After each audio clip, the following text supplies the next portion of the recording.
guys? So in this video, I wanted to go over essentially how I program in Deloads or wave loads.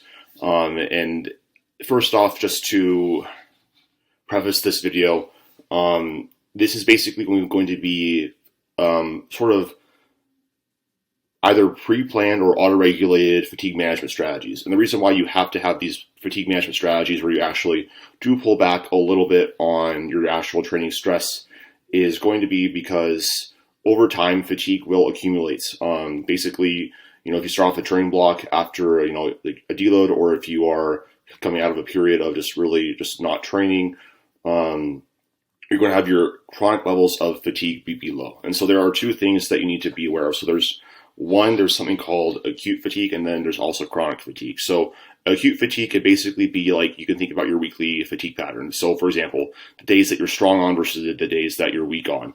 And in good programming, you're going to want to have 1 day per week where it's going to be your strongest. And usually in sort of a DUP setup, that's going to be your actual strength day. And that you want to basically be the strongest forward, since that's going to be your primary strength stimulus for that week, and you want to be able to plan for that. So, and then you're also going to have some days where it's going to be a little bit weaker, and you're going to be okay with that. You're going to plan for that via auto-regulating intensity, volume, etc. To plan for that acute fatigue, and also with like rest days and whatnot to help manage that.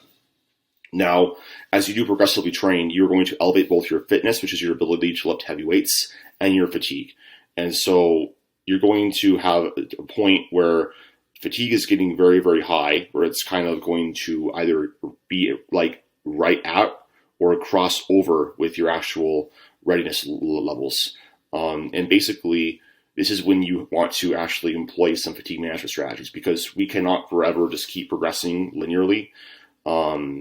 There does become a point when we do need to actually reduce that actual training volume or intensity, basically overall training stress through a deload or a wave load.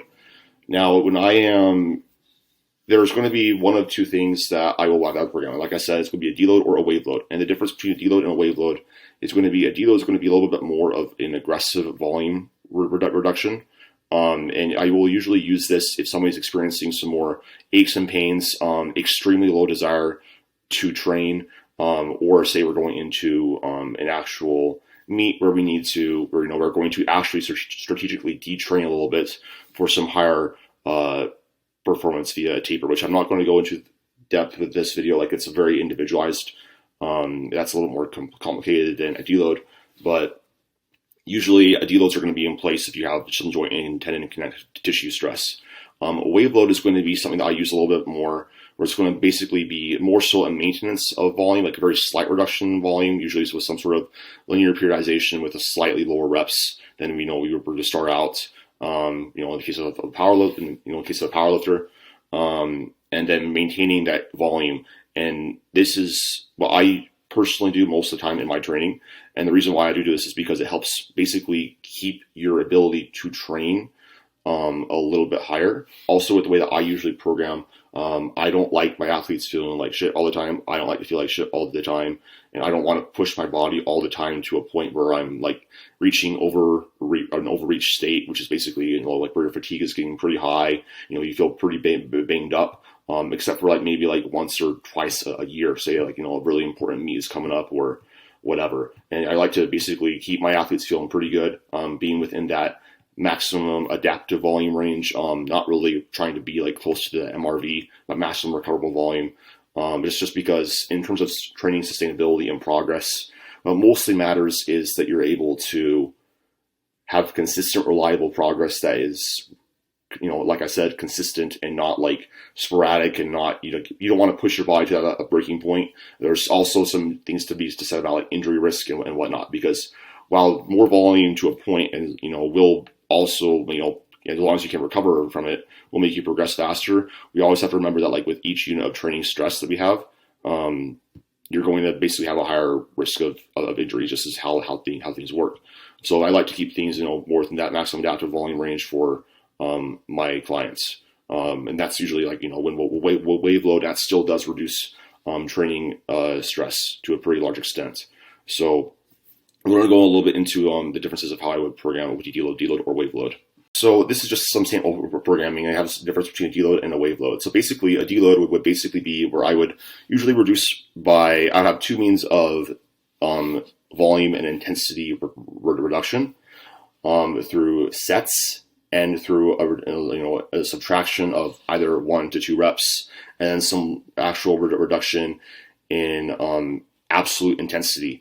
So typically, if I'm reducing by about 1 rep, like I said, in this in this context, I would lose about 90% of load drop. If I was to reduce by 2 reps, I would do about 95% of a load drop from last week. So basically, let's say that for a top set of 3 at 9 RPE, or an athlete did 400 pounds, and then 10% off of that would be 360 pounds. In the case of the deload week, that would, we're taking 90% of that. That's going to be 360 pounds, and then that's going to 360 times 0.9, 35. I think that's 325. That would be what they would do. And so what this basically does is this is basically going to be a very low fatigue workout.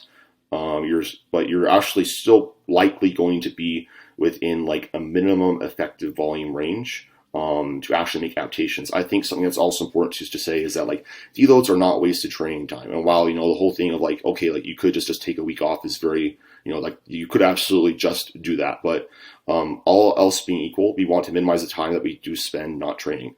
And so taking some sort of a deload is actually going to also probably help promote some more recovery, keep your nervous system a little bit more in the groove, quote unquote, with adaptations, and being able to actually feel out your movement patterns. And you're probably going to lose a little bit less muscle. You're probably not going to lose any muscle, whereas you could lose a little bit of muscle if you're not training for an entire week. So it just helps keep fitness higher than it would otherwise, while lowering down that fatigue. And so during a deload, we're basically trying to achieve some sort of minimum effective volume while being able to reduce training stress quite a bit. And so you can kind of see here, I would probably tell my athlete to skip one of these sets on their deadlift too. So let's say that they did, or this is basically would be ascending sets. So they say that they did 400, 420, and 440 for their ascending sets, and then again 360, about 380, and then they would do nothing there. And then on a leg press, same thing. So they're doing 500 pounds for their deload of 50, 450. And then basically I would reduce down their reps by about, into the basically like, it's just a lower amount, as well as a drop of sets. Whereas with the wave load, basically this is going to be mostly just a reduction in, it's more so you can think of it sort of like an intro week to like a new, programming range. So like, like a 5 to 6 RPE is about where it would be at. You would basically keep this exact same amount of weight, except the difference would be you're basically maintaining your actual total sets, and you're just kind of starting out a new progression and in a new load range. So this would be 360 still, 325, and then this would also be 360, 380, and about 400 for that, and 450 still.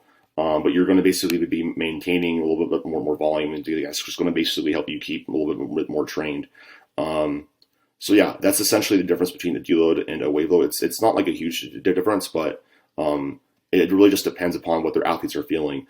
I will say that like if you're feeling a little bit more muscular soreness, probably need to reduce volume a little bit more. If you are feeling a little bit more like just like run down, like kind of like lethargic and like just brain fog and really low desire to like train, just like weights just feel heavier, probably need to bias a little bit more of intensity reduction. If you have a combination of both, probably need a deload, especially if there are going to be joint and connective tissue issues, because over time hard training does wear down your connective tissues, and typically for people that are a little more injury prone, I'm more going to do a deload than a wave load, especially on certain movement patterns. Like for myself, I'm pretty prone to pectoral tendinopathy, so I usually will deload my bench press once every 4 weeks instead of doing a wave load. Whereas with my squat and my deadlift, I can basically wave load more or less and be totally fine.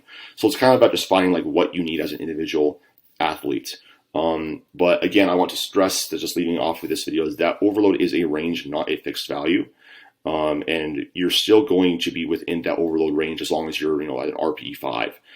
It's not going to be like super overloading, but it's also going to be very fatigue reducing. And in order to make best long-term progress, there are periods of time where you need to pull back. And just the last thing I'll leave you guys with is just this sort of sentiment, is that deloads or weight loads might not be what you want to do, but you have to think in the long run. It's not about eventually, so if you don't deload or wave load, your body will do that for you via a reduction in training performance for much longer than just one microcycle, and then, or in an acute injury that could turn chronic if you are dumb and you never manage your fatigue. And getting hurt is just a great way to lose gains.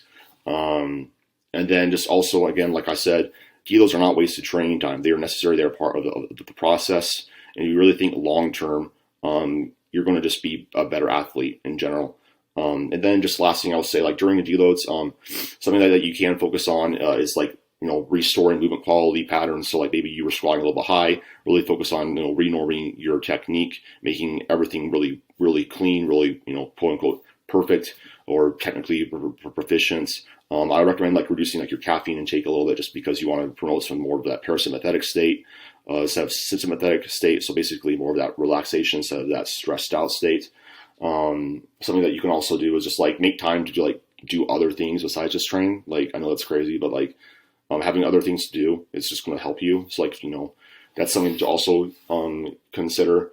And then again, just understand that this is not wasted training time. You're going to still make great results, and this will actually make your actual microcycle, your actual training blocks and cycles just much more effective. So yeah, that's the video. If you guys have any questions for me, just let me know. If you guys are interested in coaching programs, AdamPeterFitness.com. I'll talk to you guys in the next one. Peace.